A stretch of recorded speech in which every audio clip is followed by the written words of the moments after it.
जलज़ाला क्या है? जलज़ाला ज़मीन की सतह का अचानक लारज़ना है जो ज़मीन की परात क्रस्ट में एनर्जी के इखराज की वजह से होता है। ये एनर्जी लहरों की शक्ल में सफ़ार करती है और इसकी शिद्दत के मुताबिक ज़मीन को हिला सकती है, इमारतें गिरा सकती है और नुकसान पहुंचा सकती है। ज़लज़ाले क्यों आते हैं? ज़मीन की आउटर लेयर, जिसे लिथोस्फीयर कहते हैं, टेक्टोनिक प्लेट्स पर मुश्तमिल होती है। ये प्लेट्स बहुत आहिस्ता आहिस्ता हरकत करती हैं, मगर जब इनके किनारे आपस में फंस जाते हैं तो इनमें तनाव पैदा होता है।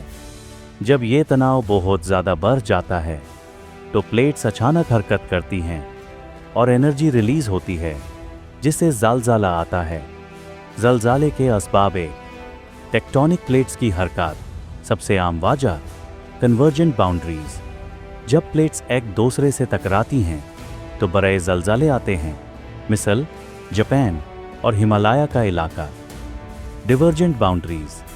जब प्लेट्स एक दूसरे से दूर होती हैं तो कम शिद्दत के ज़लज़ले आते हैं, मिसल mid Atlantic ridge. Transform boundaries. जब प्लेट्स एक दूसरे के साथ रगड़ खाती हैं तो ज़लज़ले होता हैं, मिसाल सैन एंड्रियास फॉल्ट कैलिफोर्निया। 2. आतिशफशानी सरगर्मी, वोल्केनिक एक्टिविटी। जब आतिशफशान के अंदर मग्मा हरकत करता है तो दबाव पैदा होता है जो ज़लज़ले का सबब बन सकता है। ऐसे ज़लज़ले वोल्केनिक अर्थक्वेक्स कहलाते हैं। 3. इंसानी सरगर्मियां, आर्टिफिशियल या इंड्यूस्ड अर्थक्वेक्स। माइनिंग और ड्रिलिंग।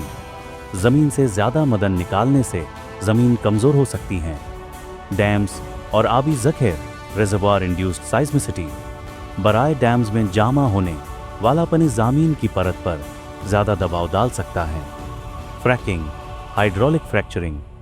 जब तेल और गैस निकालने के लिए पानी को चट्टानों में इंजेक्ट किया जाता है तो छोटे ज़लज़ले आ सकते हैं। ज़लज़ले के अहम हिस्से मरकाज़ ज़लज़ला, फोकस, हाइपोसेंटर। वो जगह जो ज़मीन के अंदर है और जहां से ज़लज़ला शुरू होता है। मरकाज़ सतही, एपिसेंटर। ज़मीन की सतह पर वो जगह जो फोकस के बिल्कुल ऊपर होती है और जहां ज़लज़ले के झटके सबसे ज़्यादा महसूस होते हैं। ज़लज़ले की लहरें, साइज़मिक वेव्स। ज़मीन के अंदर एनर्जी जो लहरें बनाकर सफ़ार करती है। P waves, primary waves. ये सबसे तेज़ होती हैं और लिक्विड और सॉलिड दोनों में सफ़ार कर सकती हैं। S waves, secondary waves. ये थोड़ी सुस्त होती हैं और सिर्फ सॉलिड में सफ़ार करती हैं। Surface waves. ये सबसे ज़्यादा नुकसान पहुंचाने वाली होती हैं क्योंकि ये ज़मीन की सतह पर सबसे ज़्यादा महसूस होती हैं। ज़लज़ले की शिद्दत को कैसे नापा जाता है? Richter scale. ज़लज़ले की शिद्दत एनर्जी नापने के लिए इस्तेमाल होती है। मोमेंट मैग्नीट्यूड स्केल, डेरलू। ये एक मॉडर्न और ज़्यादा एक्यूरेट स्केल है। Mercalli scale. ये ज़लज़ले की इंटेंसिटी को लोगों के महसूस करने और इमारतों को होने वाले नुकसान के मुताबिक नापता है। ज़लज़ले के असरात, इफ़ेक्ट्स ऑफ अर्थक्वेक्स।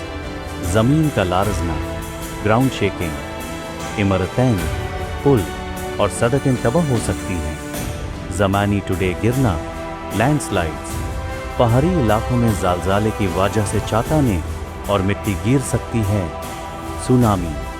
अगर ज़लज़ला समुद्र के नीचे आए तो बहुत बड़ी लहरें पैदा हो सकती हैं।